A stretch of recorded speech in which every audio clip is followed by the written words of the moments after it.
Please. Thank you. I join the previous speakers in thanking the organizers for this nice conference and also for giving such a generous time to the speakers, which is quite exceptional. Now let's see whether we can do it, Levi and me, in this small amount of time.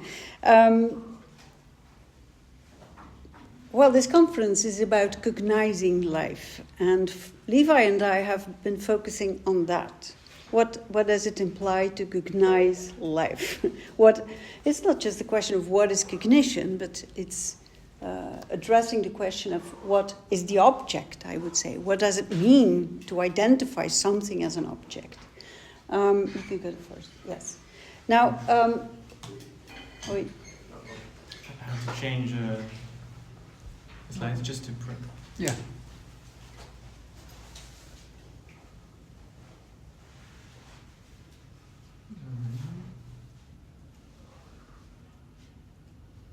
Yeah, very good.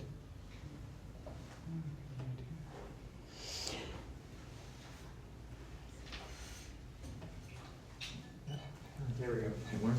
Okay, so it's very simplifying. The first thing I say, namely two philosophical approaches of the issue of the living, simplifying and not suggesting that the one has nothing to do with the other, but there is an approach that could say, okay, what is biological research? It can inform us about what we call living objects. And I quote Shen Song's PhD. He freshly promoted only 2 weeks ago.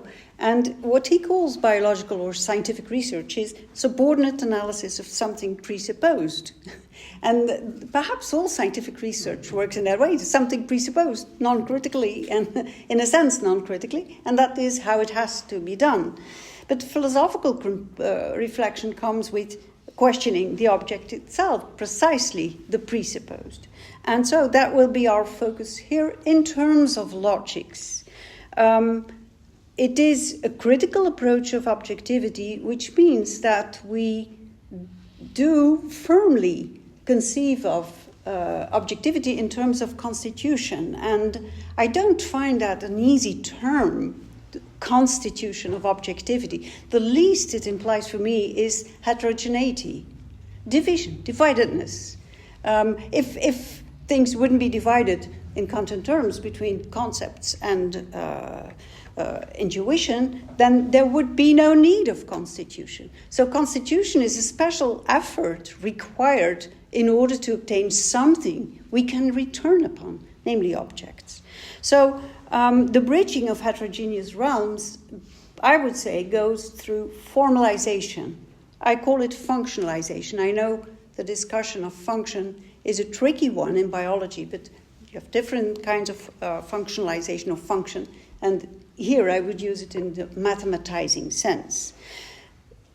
The second idea is that formalization has anticipatory effects, and that's how it works. You create an anticipatory space within which something can come as an object. You prepare a place for an object, you could say, with functionalization or formalization. But formalization comes with a loss, and the loss has to do with the heterogeneity or the dividedness. And we can also say it in terms of we take something as an object. You prepare a place for an object. Yes. Now, what we learn from Kant is that there are forms of phenomenality that confront us with difficulties more than others. We can have the impression that there are things that can be anticipated quite easily, so to speak. I think it's a myth, but all right. Let's say that living systems can't be anticipated so easily. So that's how I take Kant's third critique, that what is a living system? It's something that resists formalization, that resists conceptualization. So that resists formal functional anticipation. And what happens there is actually that there is a kind of redoubling of the object question. Because to the extent that we don't succeed in anticipating, to that extent we are obliged to fall back onto ourselves. That's the way in which Woodger phrases it, Woodger, theoretical biologists of the beginning of last century. I like him a lot. So where we run into the wall, we are obliged to fall back onto ourselves and asking, how could I run into the wall? So that's actually questioning the function itself. And that's what happens with living systems. That's how I would read the Kant's third critique, that the object question is actually redoubled in terms of reflexivity. Which also means that the redoubling comes with the redoubling of the loss. Formalization comes with the loss, but redoubling it reflexively comes with the second loss. And so the teneur, the idea of this talk is actually that we want to express something about that loss from within Kant's system and beyond Kant's system. So we also want to articulate something about the unbearability of the loss. And listening to the talks of last days, I was often questioning myself about what, aren't we forcing things? Aren't we going too quick, too wild? Aren't we speaking too quickly and saying this is life, this is non-life, this is an organism, this is not an organism? Just before, 10 minutes ago, I said to Levi, yes, life is not a property. It's not you can't add it as a property. Here you have that system, add life as a property. So what is it then? I said, it's an object. Yeah, but it's an object you can't grasp. It's an ungraspable object. But all that is very tricky, actually. And Levi, and that will be his propos, I think, to say if life is a property, it's a property of thinking and not of the object. So there is something underlying this talk also about what are we doing with the fact that by formalizing, and for me you can consider very easily speaking as a form of formalization, what do we do with the kind of loss that comes with formalization? What comes with speaking? And then we get imaginary, idealizing, ideological constructs.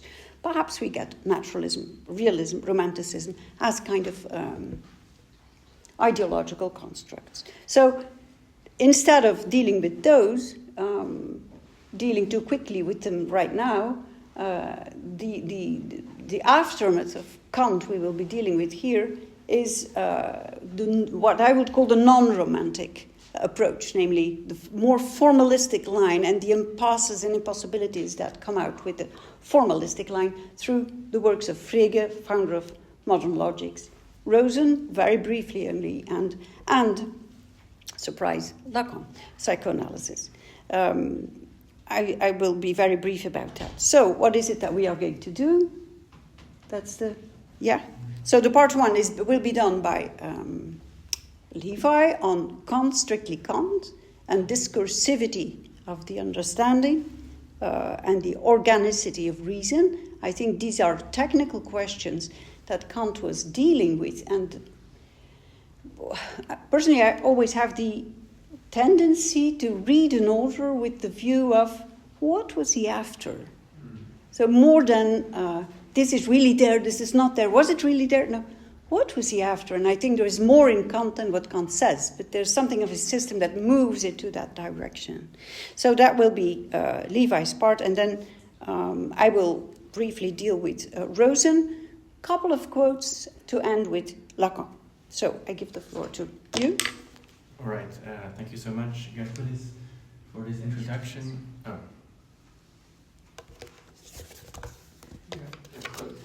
It's good. Thank you. Like this? But it's not. Just click. Okay. Okay. Good. Okay. Okay. Okay. Good. Okay. So thank you, Gertrudis, for this introduction to my introduction to your final point. So indeed, I will focus on this commonality between life and logic, so between natural purposes or the faculties of the intellect, according to Kant. But I will make use of Frege to streamline my interpretation of how Kant thinks of logic in life. So I will mainly stress the peculiar similarity in Kant between, on the one hand, knowing life, and on the other hand, knowing knowing. So that's a bit colloquially put, but that's the similarity I will explore, and I will do that in contrast to knowing nature in general, knowing inert matter. So there is something similar about knowing life and knowing knowing that is different from knowing objects, knowing natural objects. Now, and I think this is, well, we can interpret this scheme about knowing knowing, knowing life versus knowing nature. We can interpret that in logical terms by means of Frege and his distinction between functions of the first level, as he calls it, and functions of the second level, or first order and second or higher order functions.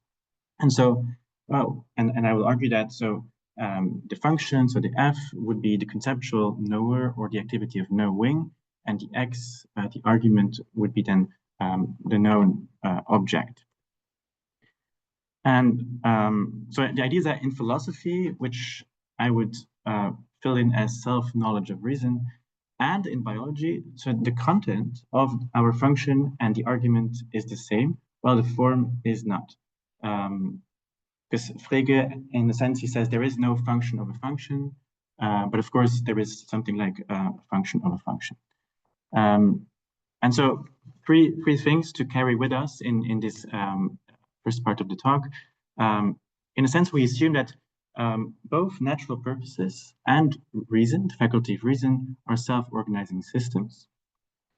And that means that in some sense, so knowing life, knowing natural purposes, is identical in a specific sense to knowing knowing, to reason's self-knowledge. And so I will also briefly argue at the end of part A that biology has a problem that is very similar to the problem of natural psychology, because the knower and the known are in some sense identical, which precludes, on the discursivity thesis, proper knowledge production in both cases, both for knowing life and for knowing knowing. Right, so, but first, before we understand what exactly is so similar about knowing knowing and knowing life, we need to understand what they are opposed to together, namely knowing natural objects or knowledge of nature. And so the argument is that knowing knowing and knowing life are functions of functions, that I will come back to that, but knowing natural objects is the standard case of a function. It's a function of an argument, which is itself not a function in any way.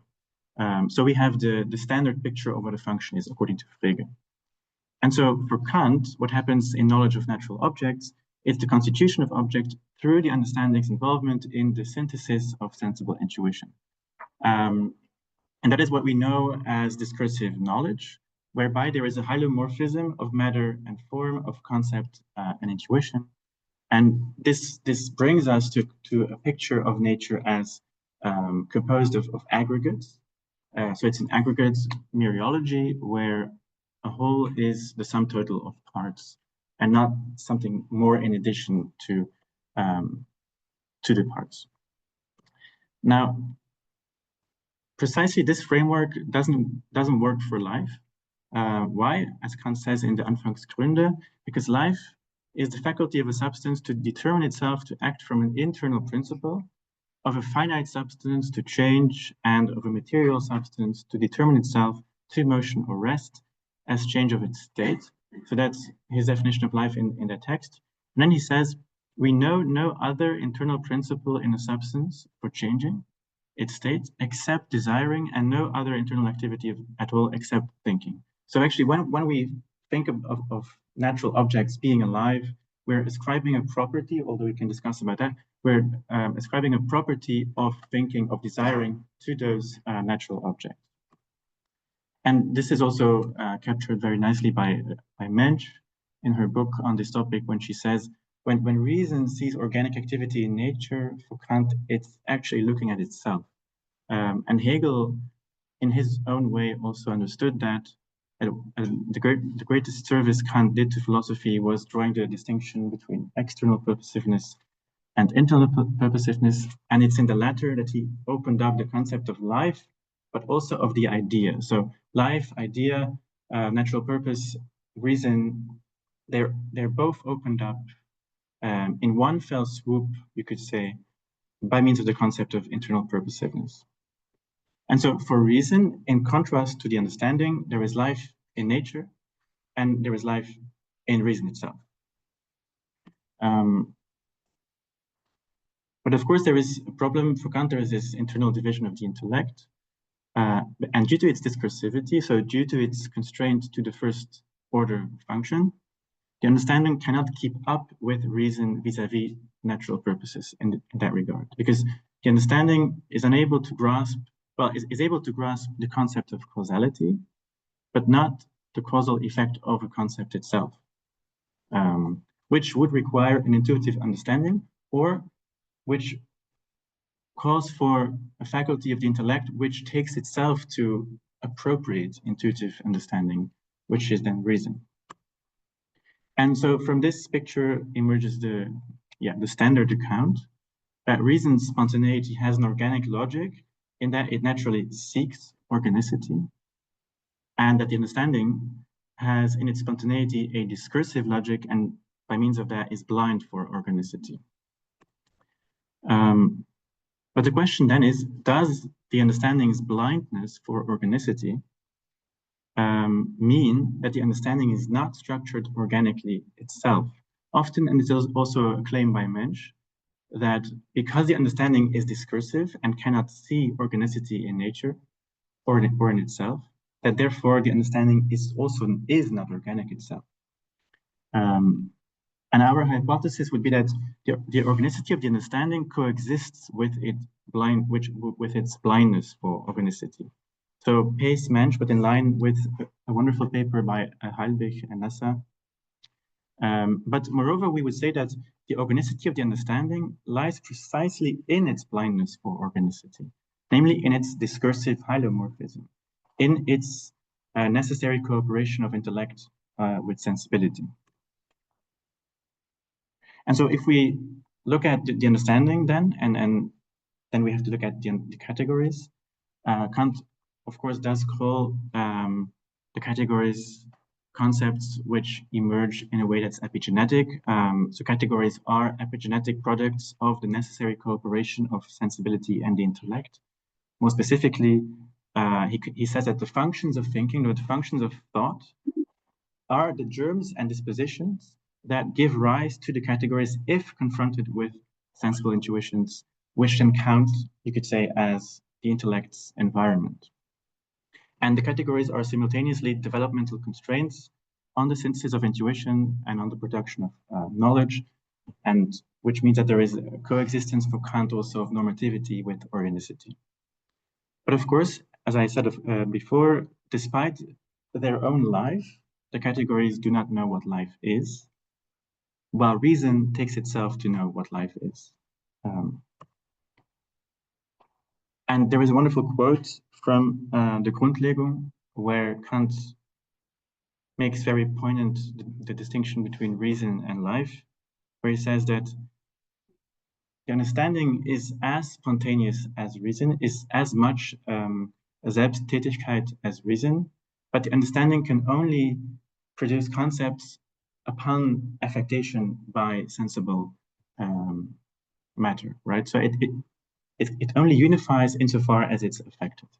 Reason is different from that in that regard, that it is able to turn it back on sensibility. So reason has more liberty in producing concepts than the understanding, but they are both a case of Selbsttätigkeit and they're both a case of spontaneity. And categories, as much as ideas, are products of a spontaneous activity, wherein lies their self-organization and their internal purposiveness.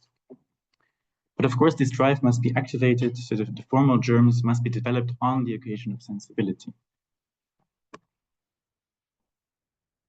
And there's also another similarity between this theory of the categories as epigenetic and the way in which we ascribe epigenesis to natural products, is that we are confronted with a certain result, either in nature or in our own thinking, and we infer underlying germs to be responsible for this result. So this is a very interesting discussion between Kant and Herder on epigenesis in philosophy and in biology at the same time, where in both cases we notice a certain Wirkung, and we infer a Kraft as responsible for that Wirkung. So we regressively infer a progressive process or procedure. And this holds for both biology and philosophy. And so, but this is a Fregean conundrum, as I promised to explain. So first we have the first order function, whereby the understanding, by means of its schematized categories, takes the manifold of sensibility as its object. And this object is determinable by the concept, by the function, which leads to a determined object, which then corresponds to the function value. But then reason takes it a step further and presents us with a second order function, or a function of a function, where reason, in its systematization of the categories, their derivation, reason takes the understanding, which is actually itself, as its object. And in the other case, the case of biology, reason, by means of the power of judgment, takes objects of the understanding to be purposive, namely to be self-organized like reason. And so the issue here is that we're forced to objectify what is not objectifiable. So a function can never be an object, even if it occupies its place. And to take something as an object is to functionalize that something. So in that sense, Fregean functions help us to see that the failure to objectify does not mean we won't strive to objectify. So by having a function of a function, this function is put in the argument place. So it's put in the position of the object, but we want it to be a non-object. We want it to be a self-organizing system. And this is very similar to the constant circle, as Kant says in his critique of rational psychology, where the I think attempts to think the I think. But when the I think thinks the I think, it doesn't have the I think it wants, because it always wants the I think in the predicative position. It wants the I think that thinks, and not the I think that is being thought. So that's also similar, I would say, to a function of a function. And that is similar to what we do in biology when a self-organizing system tries to know a self-organizing system. It's a function of a function. And when you put the self-organizing system in the argument place, you objectify, but you don't objectify what you want to objectify. If that makes any sense. So this is the... Do you think that the microphone is enough when it stays there? Sure. Yeah. Okay. You can be better.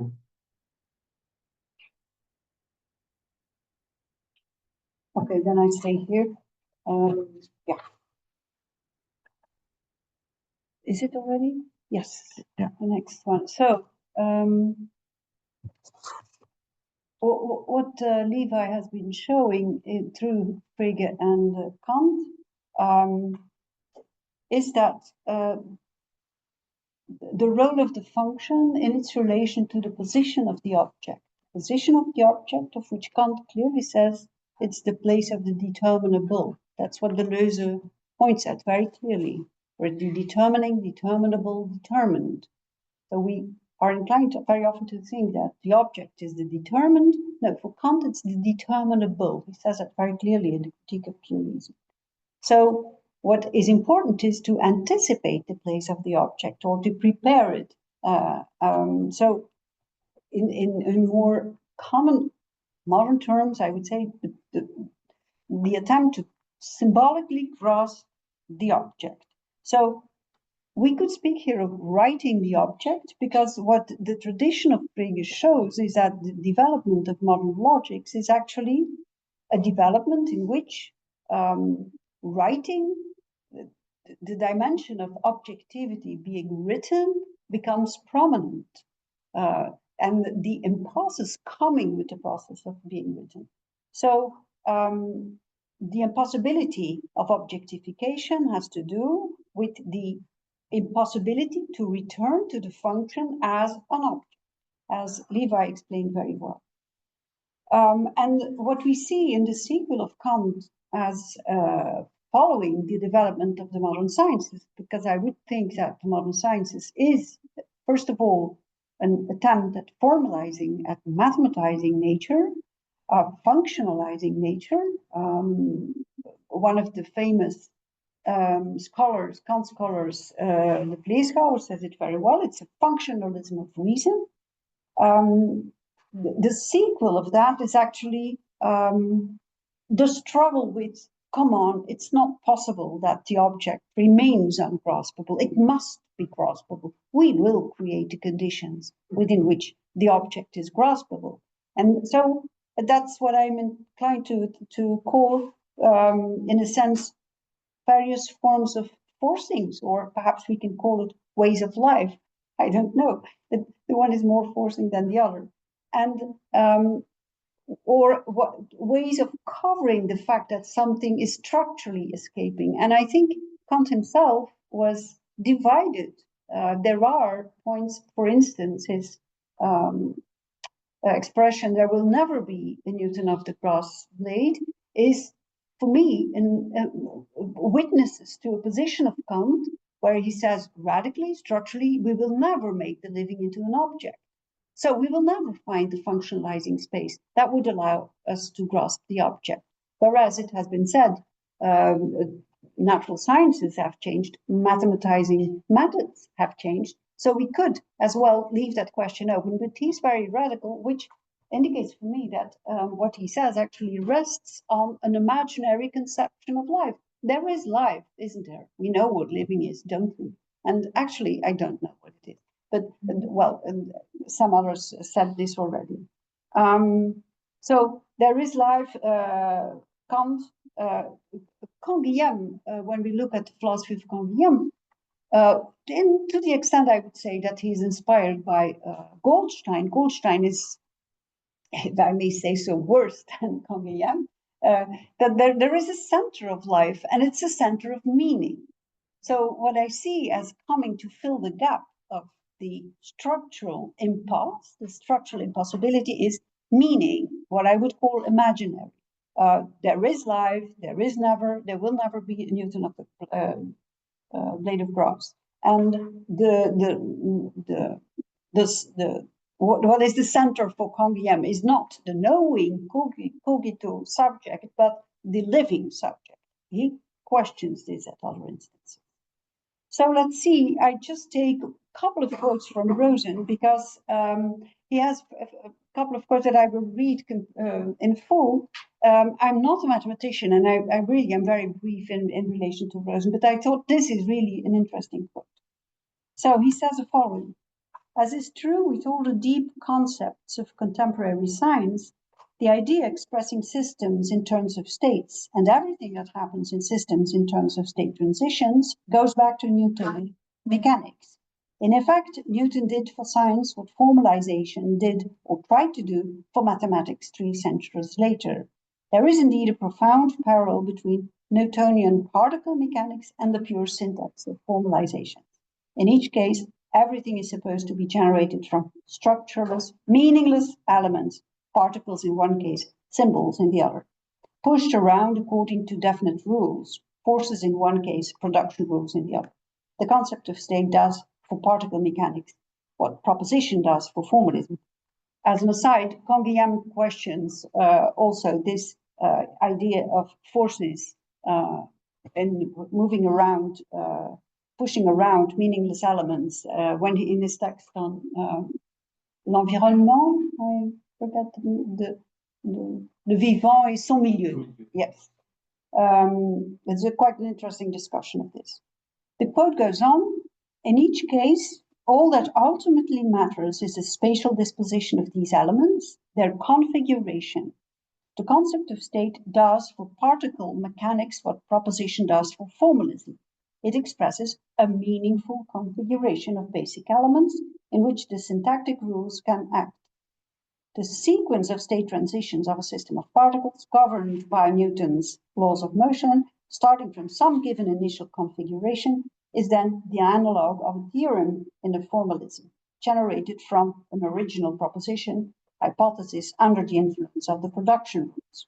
And just as formalization in mathematics believed that everything could be formalized without laws, so that all truth could be recaptured in terms of syntax alone, so particle mechanics came to believe that every material behavior could be and should be, and indeed must be, reduced to purely syntactical sequences of configurations in an underlying system of particles. So that's actually the thread we have been following here, that the Kantian interpretation of Newton, of influence by Newton, is actually transposable to what happened in mathematics and the development of modern logic. And this is the last part of the quote.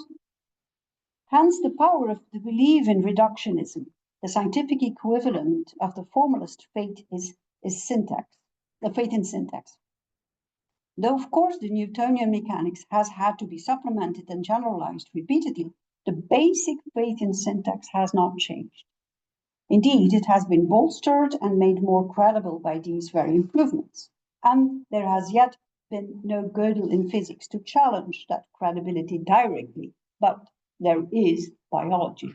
So I think it's a very nice quote, because actually what Rosen is pointing at is the fact that physics needs a Gödel, asks for a Gödel. So in a sense, the formalist tradition is in a sense farther than the natural scientific tradition. Another thing he's saying,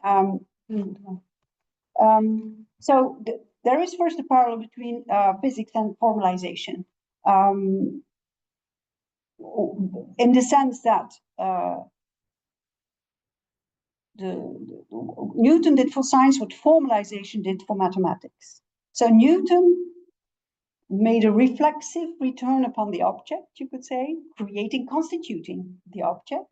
And the modern logical tradition did that turn on the logical on the mathematical tradition, on mathematical objects. So what Rosen is questioning is that return could be without a loss. And he says, no, formalization always comes with a loss. And Gödel is exactly pointing that out in the logical tradition. So suggesting that biology would take the place of Gödel, what can we infer from this? The minimal thing we can say is that biology, or the constitution of biology as a discipline, or the constitution of the biological object, the object of the biology as a scientific discipline, is what requires a reflexive return upon physics. So it's only through reflexive return upon the functional space of physics, about the ways of formalizing in physics, the mathematizing procedures in physics, that we can say something about, that we can arrive at delineating or articulating biological objects. So we need, in order to do something in biology, we need to take into account reflexivity, perhaps much more explicitly than what we would be inclined to think that is required for the natural sciences. And that was actually what Woodker already argued for in his article of 1920, 1930, when he also used a quite sexist example of the baking powder, saying, all right, there's a difference between using the baking powder, that's functionalizing the object, you could say, you know what to do, and asking the question, okay, what's the knowledge of, what's the chemical constitution, etc., of the baking powder? And it's a sexist passage in the sense that, of course, the cook is a woman in his article. So that reflexive move, that is actually a move towards the observer, we could say. But the interesting thing is that Woodker stresses it's logics we need. He's inspired by Whitehead, but what allows for reflexive return is logic. And it's, of course, logics with regard to mathematics. But I think what is special about logics, it's the fact that logics is occupied with positions and relations, independently of content.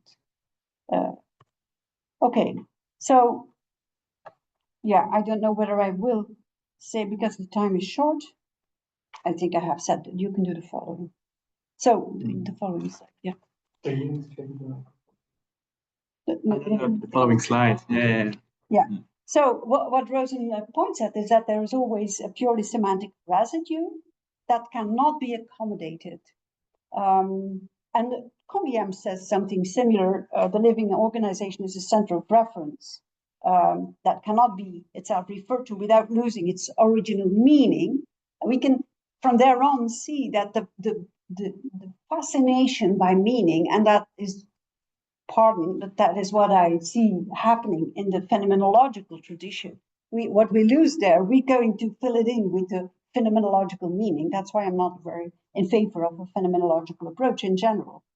There is a structure loss that phenomenologists very often give the impression of, okay, let's go careful. We analyze Abschattungen, etc., lots of methodologies, but we get it, we get the object there. And except in the crisis of the European sciences, also was closest to the structural loss, I would say. I quote once again the PhD of Chanson. There is in this light an irreducible surplus.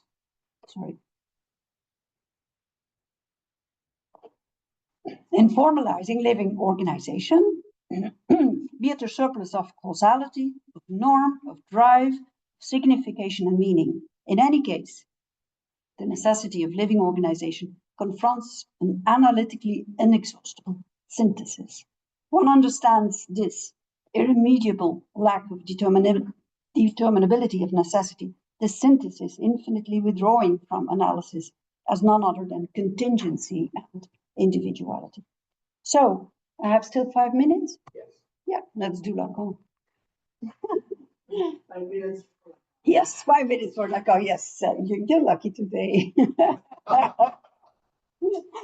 So, psychoanalysis. The point I wish to make is certainly not to introduce some kind of psychologism, but instead to point at the fact that from within the psychoanalytical tradition, starting with Freud and taken up very explicitly by Lacan as a structuralist, is that there is something to say about the effect of speaking being. There is something to say about the fact that speaking beings formalize and are in the division, are divided in the sense that there is dividedness between what is being said and the fact of saying it. Kant has quite nice quotes, by the way, in his Opus Posthumum, pointing at exactly the same, because he wishes there to come closer to the dynamics. What does it involve to say things? So that what I learned from Lacan is that reflexivity is not just a matter of a subject being conscious and aware and saying things neatly and clearly. On the contrary, the point of reflexivity is that there is the need to return upon something, and because that something was missed, there is the fact of saying itself pulls the subject to a point where the missing is structural. And so in that sense, I would say it's not a matter of, you see, he's against Lacan too. It's not a matter of a psyche or a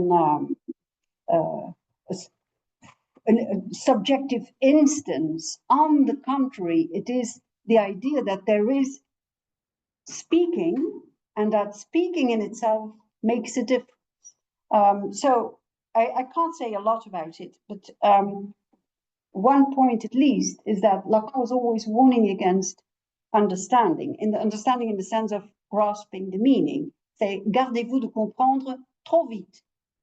beware of understanding too quickly. Because I think, and that's how I see very often philosophers and scientists, that we are machineries of filling in the gaps with meaning. We have already understood it. If you do that therapeutically, I mean, I understand everything. It must be very painful, which has only one effect, that is that the patient stops speaking. I mean, so that's the position of knowing.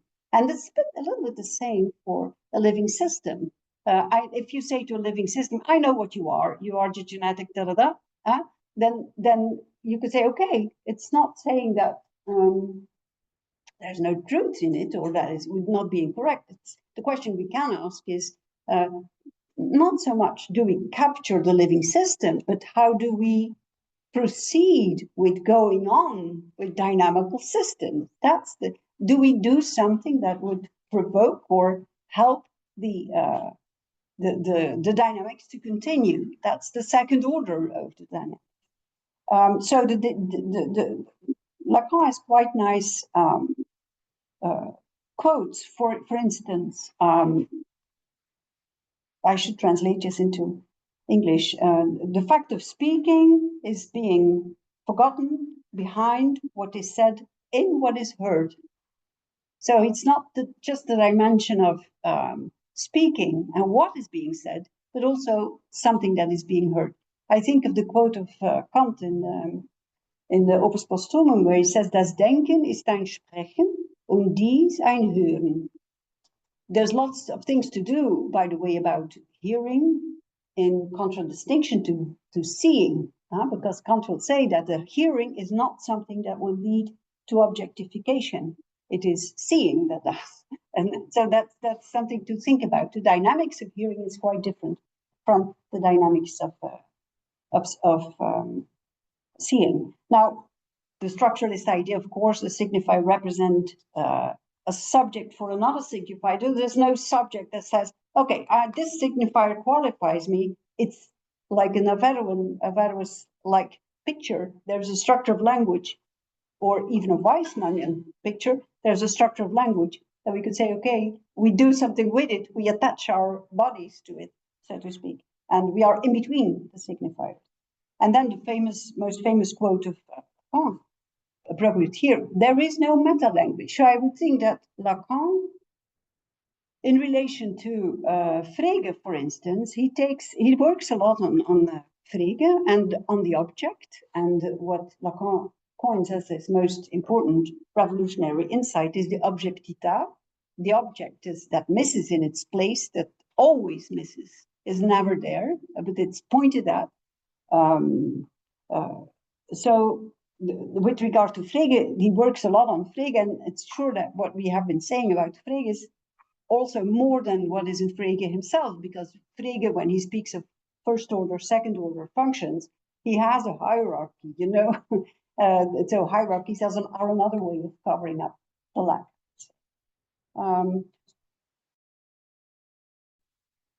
Yeah, the imaginary or the semantic. Of course, it's difficult to immediately transpose the triad of Lacan, the symbolic imaginary, the real. But there is, I think, a lot to do about imaginary constructs. I think also about Canguilhem's article on ideologies, where he says scientific ideologies are products of the philosopher, because they start from ideas and they have no practice at all of operationalization. And then they encounter the operationalizations from a couple of scientists and say everything should be like that. And so that's the idea that pulls the thing, I would say. So the imaginary, the meaningful, that which fills the holes, it's not necessarily to be seen as negative, because I think it is actually the force. That's why I asked the question. The trieb is really into heterogeneity.